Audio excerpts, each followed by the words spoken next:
Hola, bienvenidos nuevamente a esta clase de minería de datos. Hoy vamos a hablar sobre el análisis del componente principal, que al igual que el análisis discriminante, el PCA o análisis del componente principal es una herramienta para reducir la dimensión en los datos. Es decir, vamos a transformar la dimensión, la cantidad de variables, en una cantidad menor o más pequeña de variables o columnas, lo mismo que en el análisis discriminante lineal. Aquí el PCA nos permite transformar un conjunto bastante grande en uno mucho más pequeño sin perder información importante del conjunto original. Este análisis PCA es un procedimiento matemático que transforma un conjunto de variables que están correlacionadas en un conjunto más pequeño de variables que no están correlacionadas y que son las que llamamos componentes principales. El primer componente principal representa en sí la mayor cantidad posible de variabilidad en los datos y cada componente subsiguiente explica la mayor parte de la variabilidad restante. Es decir, que el nuevo conjunto de datos de menor dimensión deberá preservar la varianza de los datos originales. En este conjunto de datos podemos observar que hay una elipse que se forma desde el origen hasta hacia la parte superior derecha de la gráfica y tenemos dos líneas proyectadas, una línea con guiones y una línea con punteada, ¿sí? Al proyectar la información sobre una de las dos líneas, nos va a permitir reducir la dimensión, pero requerimos entender en cuál de las líneas proyectar la información donde tengamos la mayor variabilidad de los datos. En general, pues la instancia lo que va a tener es que va a lograr una mayor variabilidad sobre la línea de guiones, la primera que mostramos, más que sobre la línea punteada. Entonces, esta línea de guiones va a representar nuestro primer componente principal. Posteriormente, el segundo componente principal debe ser ortogonal al primero, ajá, y esto significa que el segundo componente principal debe ser estadísticamente independiente y al parecer será perpendicular al primer componente principal. Antes de continuar con el algoritmo del PCA o el método matemático que utiliza, repasemos algunos de los temas o los conceptos básicos. La varianza, por ejemplo, el primer punto, esta varianza, representada con S al cuadrado, es la medida que nos indica qué tan disperso o distribuido se encuentra un conjunto de valores. Y se calcula con la suma de el valor actual menos la media de esa columna elevado al cuadrado entre el número de casos o registros totales menos 1. Es la forma en la que calculamos la varianza. Luego, la covarianza, que es la medida de qué tanto dos variables cambian juntas o están correlacionadas. Es una medida de la fuerza de la correlación entre esos dos conjuntos de variables. Si la covarianza entre dos variables es cero, las variables no están correlacionadas, pero el que las dos variables no estén correlacionadas no significa que no tengan influencia una con la otra, o no implica que sean independientes, dado que la correlación solo es una medida de la dependencia lineal y la calculamos de la siguiente forma. La covarianza entre la variable x y y, es decir, la relación que existe o la correlación que existe entre x y y, va a ser igual a de cada elemento x menos su media por el elemento de y, cada elemento de y menos su media, la sumatoria entre n menos 1, la cantidad de registros o casos que tenemos en el conjunto de datos. Entonces, si la covarianza no es cero, el signo, como resultado, el signo que tenga la covarianza, indicará que en el caso de ser positiva, implica que si el valor de una variable se incrementa, el de la otra también se incrementa en alguna proporción. Si la covarianza es negativa, entonces significa que una de las variables decrementa su valor relativo a la media cuando la otra presenta un incremento en su valor relativo con respecto a la media. De esta forma, al calcular la covarianza entre par de variables, podemos obtener la matriz de covarianza entre cada par de valores del conjunto de datos. El elemento IJ indica la covarianza de la dimensión IJ y, por ejemplo, en esta matriz de covarianza vemos que tenemos tres variables, por lo tanto, la matriz es una matriz cuadrada de 3 por 3. La covarianza de x1 con x1, x1 con x2 y x1 con x3, y luego x2 con x1, que sería lo mismo que x1 con x2, x2 con x2 y x2 con x3. x3 con x1 sería lo mismo que x1 con x3, x3 con x2 sería lo mismo que x2 con x3 y x3 con x3, ¿no? Por ejemplo, tenemos el siguiente conjunto de datos: tres variables y cuatro casos. La media de cada variable de x1 es 2.125, de x2 sería 0.075 y de x3 menos 1.275 respectivamente. Con ello, podemos calcular la covarianza de cada par de variables para generar la matriz de covarianzas. x1 con x1, x1 con x2, x1 con x3, x2 con x1, x2 con x2, x2 con x3, x3 con x1, x3 con x2 y x3 con x3. Luego, tenemos el concepto que, al igual que en el análisis discriminante lineal, se requieren los vectores propios y sus correspondientes valores propios. Un vector, pues lo describimos por su dirección y su magnitud o longitud. Y un vector propio de una matriz es un vector no cero que satisface la siguiente ecuación. Es decir, el vector propio multiplicado por una matriz es igual a un escalar por el vector propio. Lambda es un escalar que conocemos como el valor propio. La dirección del vector propio se mantiene igual de ser transformado por A, solo cambia su magnitud, que está dada por el valor propio. Es decir, que el valor propio sale de la matriz A, que es una matriz cuadrada. Es decir, que al multiplicar la matriz por uno de sus vectores propios, es equivalente a escalar el vector propio. Con esto estamos escalando el vector propio. El vector propio en inglés se conoce como Eigenvectors, y Eigen es una palabra en alemán que significa pertenece a o es peculiar a. Luego, tanto los vectores propios como los valores propios solo pueden ser derivados de matrices cuadradas, y no todas las matrices cuadradas tienen vectores propios o valores propios. Si una matriz cuadrada tiene vectores y valores propios, tendrá un par por cada una de las dimensiones.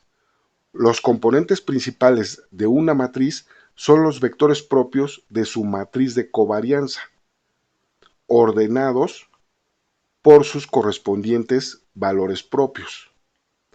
O sea, el vector propio con el valor propio más grande es el primer componente principal. El segundo componente principal es el vector propio con el segundo valor propio más grande, y así sucesivamente. Como ejemplo, vamos a calcular los vectores propios y sus valores propios de la siguiente matriz. Tenemos que esta matriz, formada con dos dimensiones y dos casos, 1 menos 2, 2 menos 3, de la ecuación que se mostró previamente, el producto de la matriz y cualquiera de sus vectores propios debe ser igual al vector propio por su valor propio. el escalar. Para encontrar los valores propios, se requieren entonces de las ecuaciones características. Es decir, estamos igualando a cero la ecuación anterior, en donde teníamos a por el vector, que sería igual al vector por un escalar. Entonces, si de aquí agrupamos y factorizamos, entonces obtenemos, para que sea congruente la resta, pues la multiplicamos por la identidad al escalar para tener una matriz que sea congruente con la matriz de entrada.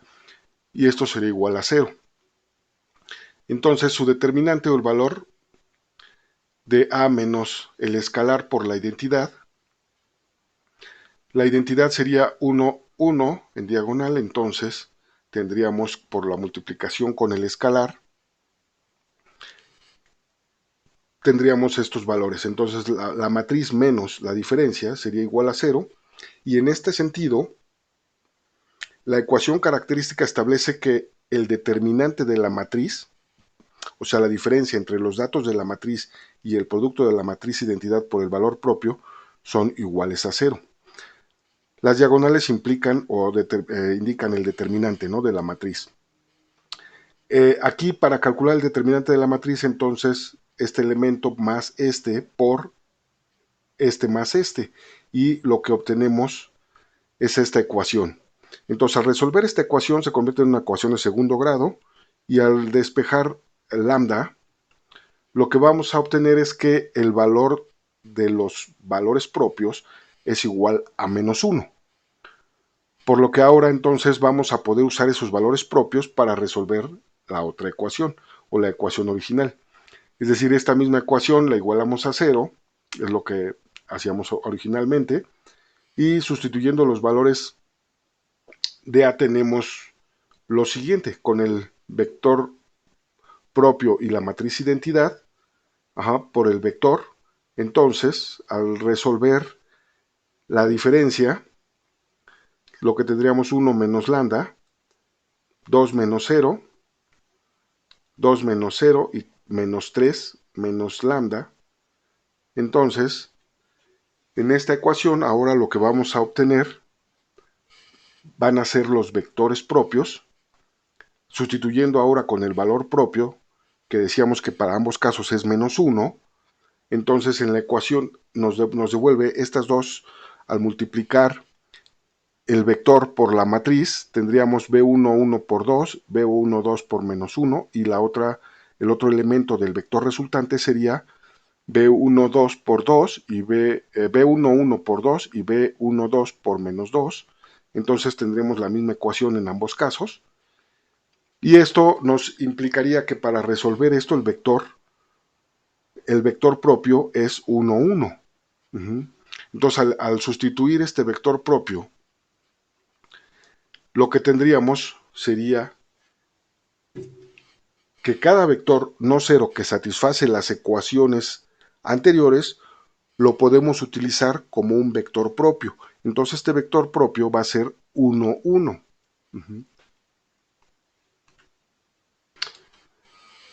Luego, PCA requiere vectores unitarios o vectores que tengan una longitud de 1, pero lo que podemos hacer es normalizar los vectores dividiéndolos por su normal de la siguiente forma. La normal del vector sería la suma de los elementos al cuadrado, la raíz cuadrada de ellos, ¿no? Entonces la normal del vector finalmente sería la raíz cuadrada de 2. Entonces el vector propio dividido por su normal nos va a dar estos dos vectores. Que de aquí obtenemos estos son los vectores de reducción para multiplicarlos por la matriz original y obtener la dimensión resultante, que sería, si la matriz tiene dos dimensiones, la resultante sería una sola dimensión. Veámoslo ahora con este otro ejemplo.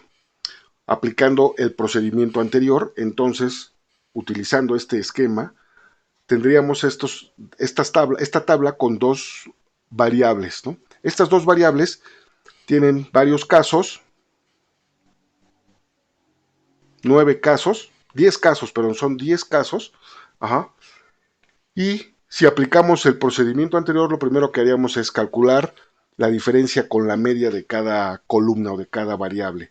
Entonces, cada valor menos su media, tendremos estos valores, y a partir de ahí, ahora vamos a calcular los componentes principales de los datos, ¿sí? Considerando que los componentes principales son los vectores propios de la matriz de covarianza ordenada por los valores propios.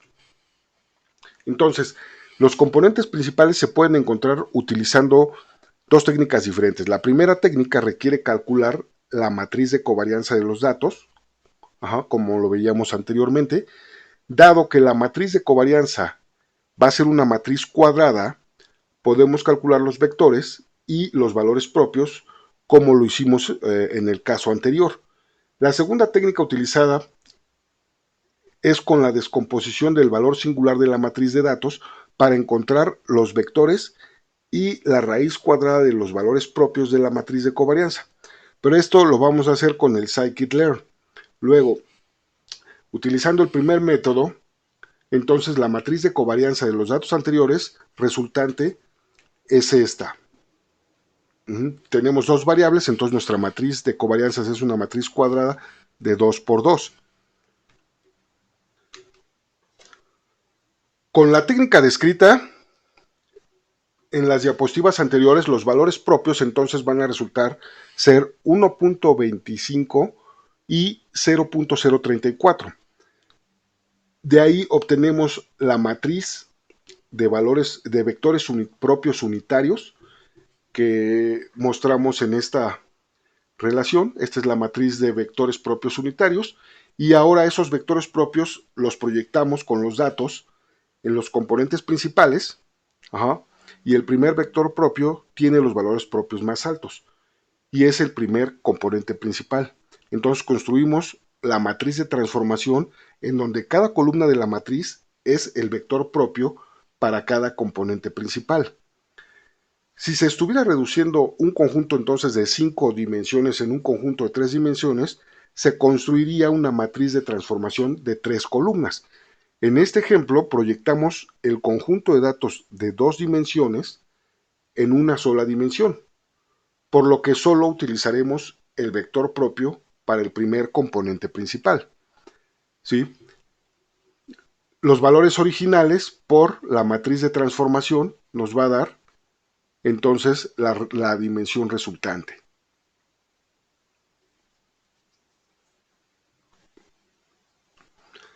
El vector resultante es la dimensión resultante, es decir, es la matriz de una sola dimensión que corresponde a la variable que resulta de reducir las dos dimensiones originales en una dimensión del conjunto de datos.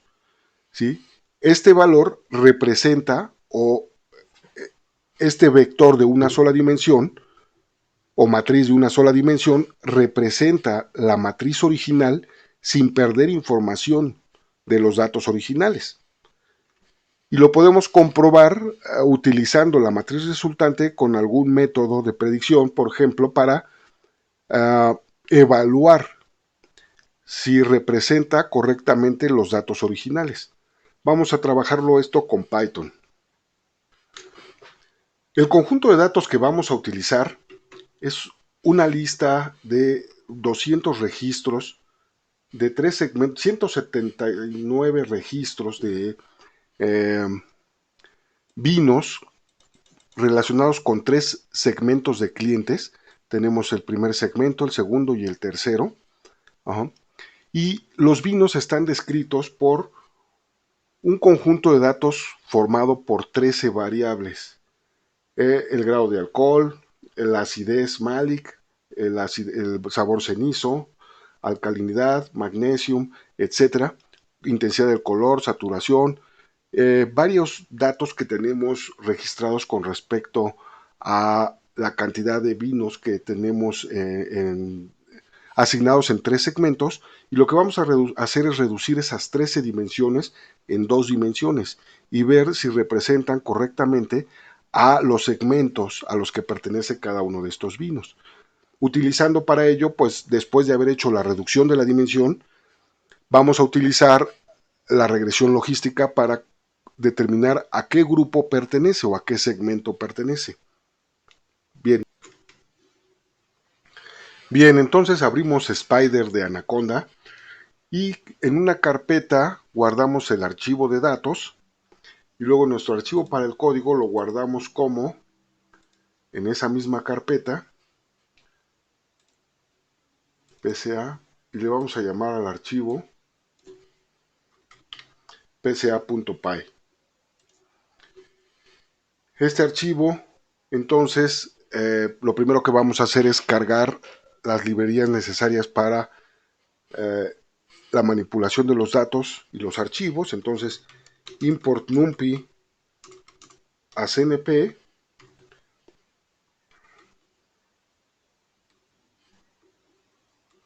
Hacemos más grande el texto para que se vea mejor.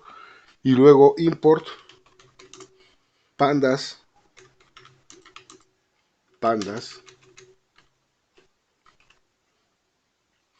as pd, import matplotlib.pyplot as plt. Y luego cargamos nuestro archivo de datos, ¿no? Importamos el conjunto de datos.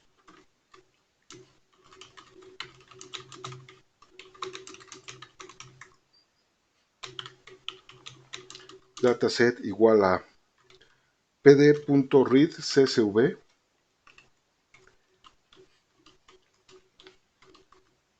y el archivo se llama wine.csv.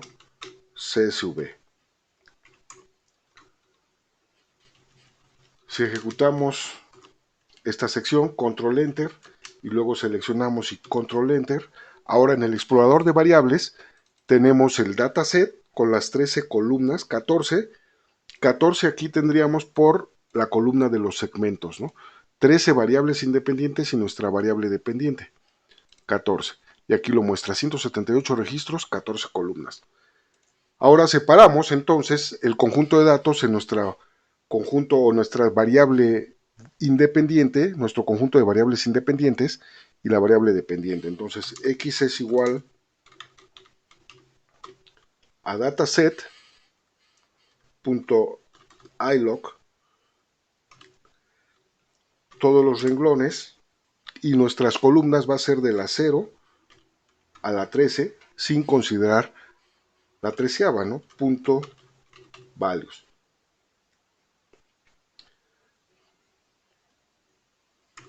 Luego y va a ser igual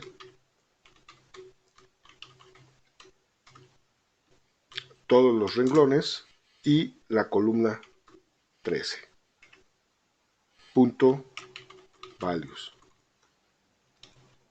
Si ejecutamos ahora estos dos, tenemos que x tiene 13 columnas, que son todas las columnas que describen, o las variables que describen los datos de los vinos, los 13 registros, de 0 a 12. Y la última, el y, son la treceava columna, 14ª columna, y son los 3 segmentos que consideramos. Ahora, lo que vamos a hacer es dividirlo en el conjunto de entrenamiento y el conjunto de pruebas.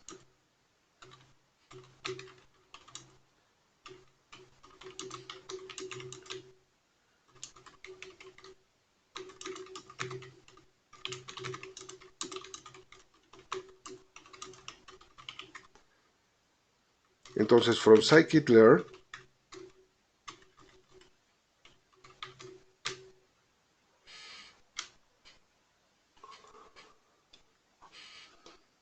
model selection, importamos la función train test split. Train test split y creamos el conjunto X para entrenamiento, el conjunto X para prueba y sus correspondientes JTrain y yTest. Esto va a ser igual a la función train test split.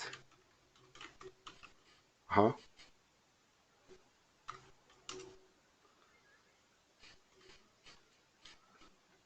Con XY. Entonces el test size, el tamaño para el conjunto de pruebas va a ser un 20% y el 80% restante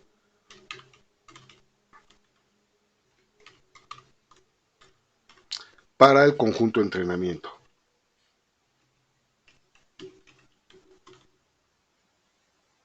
Si ejecutamos, obtenemos entonces los registros con XTest.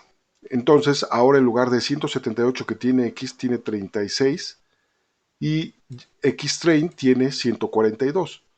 Ajá. Lo mismo para YTest, 36 y 142. Y YTrain. Ajá. Los tres segmentos y listo.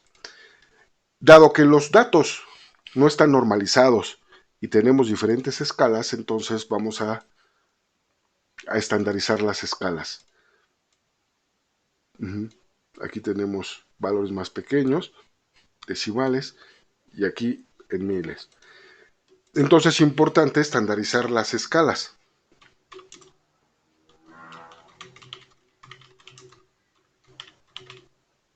Estandarizamos escalas. Para ello utilizamos del preprocessing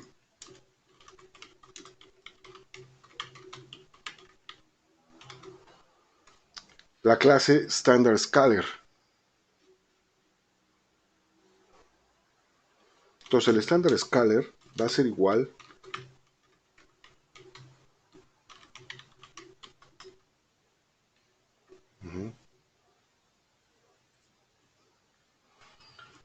al constructor de la clase Standard Scaler y luego vamos a transformar Xtrain igual a sc.fit transform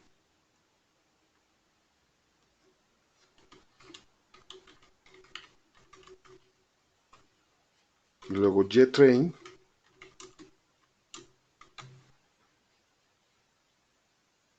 no, y no se va a transformar, es XTest.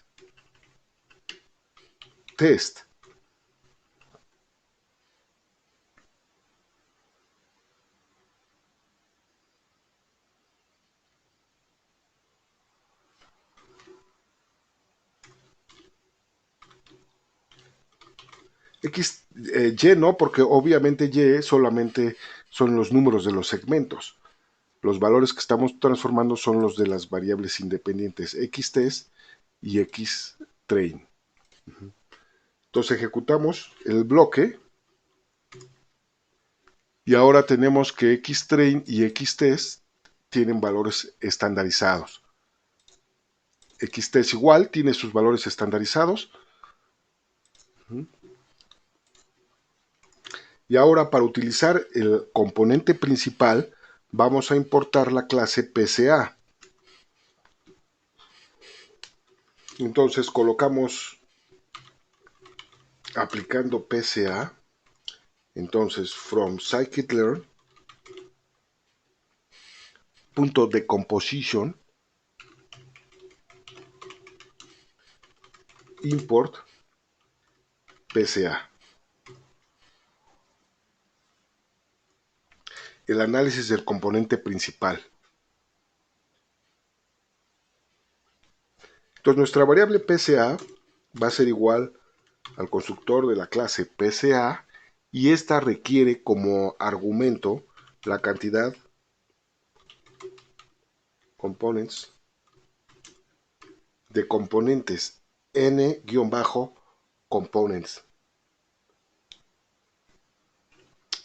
Vamos a utilizar dos componentes. Entonces ahora con el conjunto de prueba Xtrain igual a PCA punto fit transform nada más transform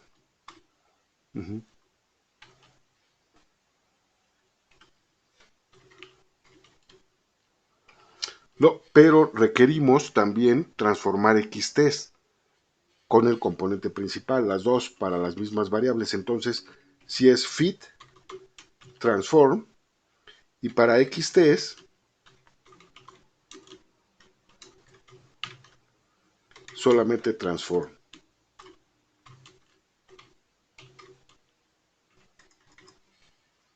Correcto.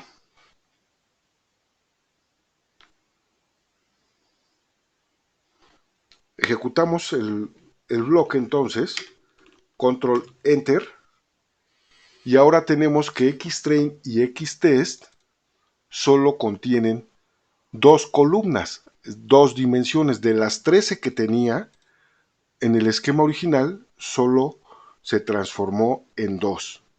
¿Sí? Se redujo a dos, es decir, solo se usaron dos componentes principales. Entonces vamos a corroborarlo utilizando la regresión logística. Para ello, pues vamos a crear el objeto clasificador de la clase de Logistic Regression.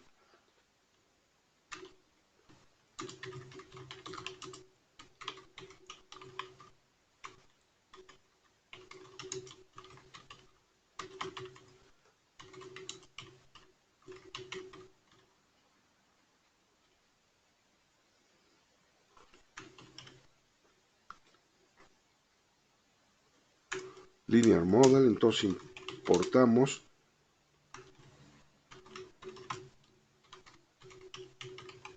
Logistic Regression.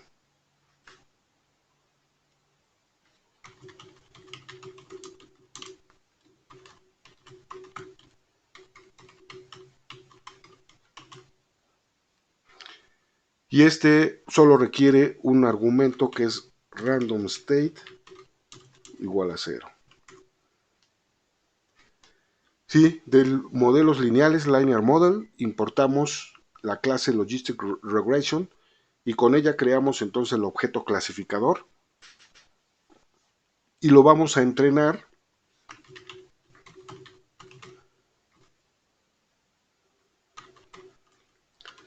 con nuestro conjunto de datos para entrenamiento xtrain, ytrain.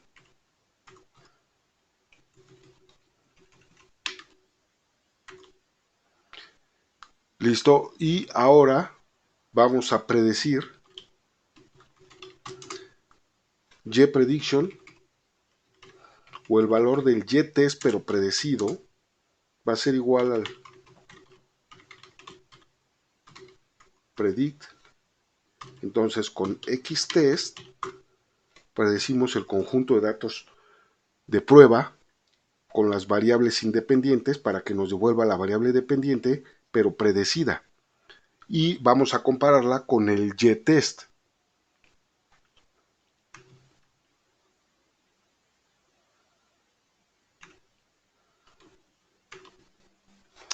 Tenemos entonces el ypred con respecto al yTest. ¿Sí? Al parecer aquí hay un error. Y aquí todos los demás están bien. Habría que ver si hay más errores. Y esto lo podemos visualizar rápidamente con la matriz de confusión. Entonces, from del paquete metrics,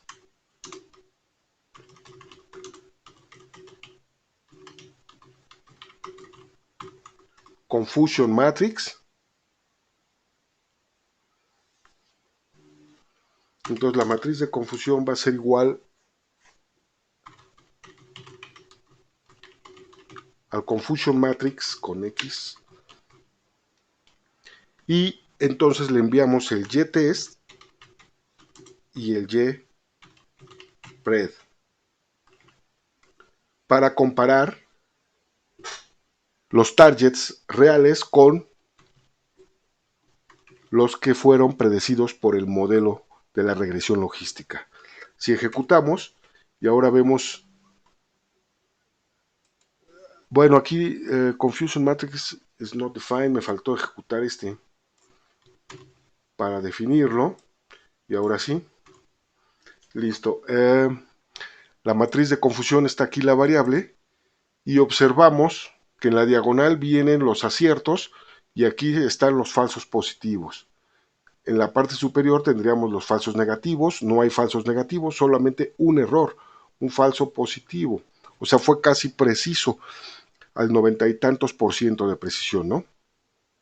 Sería dividir el total, uno entre el total para encontrar la precisión. Pero ahora, este es un elemento que era 1 y fue clasificado como 0. Debió haber estado aquí.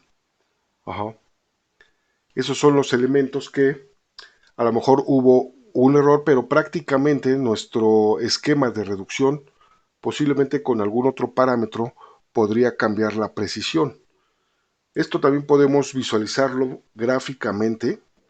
Entonces, para visualizar los resultados de prueba,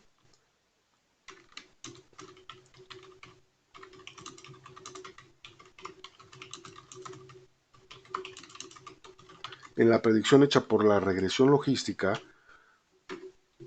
utilizamos del matplotlib.colors el listed color map para crear zonas. Entonces, con esto vamos a integrar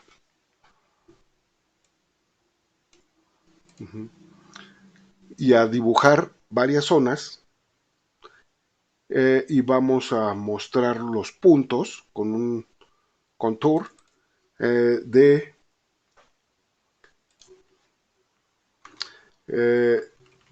los elementos X y Y que fueron predecidos, ¿no? Aquí estábamos bien, los valores más bien de este sí es minúscula, X test, nada más, y Y test. Vamos a ejecutarlo. Si tenemos aquí un pequeño classifier, aquí es clasificador.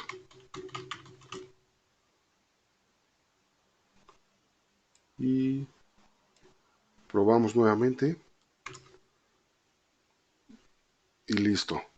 La gráfica entonces se muestra en estas tres zonas, que son los tres segmentos, segmento 1, 2 y 3, y vimos que hay un elemento del segmento 2 que fue clasificado dentro del segmento 1. Era del 1 clasificado en el 0 según la matriz de confusión, pero nuestros segmentos son 1, 2 y 3. Ajá. Entonces, en la matriz de confusión los vemos como 0, 1 y 2. Entonces, este 1, que en realidad es el segundo segmento, estaría clasificándolo en el primero. Entonces, el verde lo clasificó en el primero. Por eso viene aquí el punto verde. Ajá.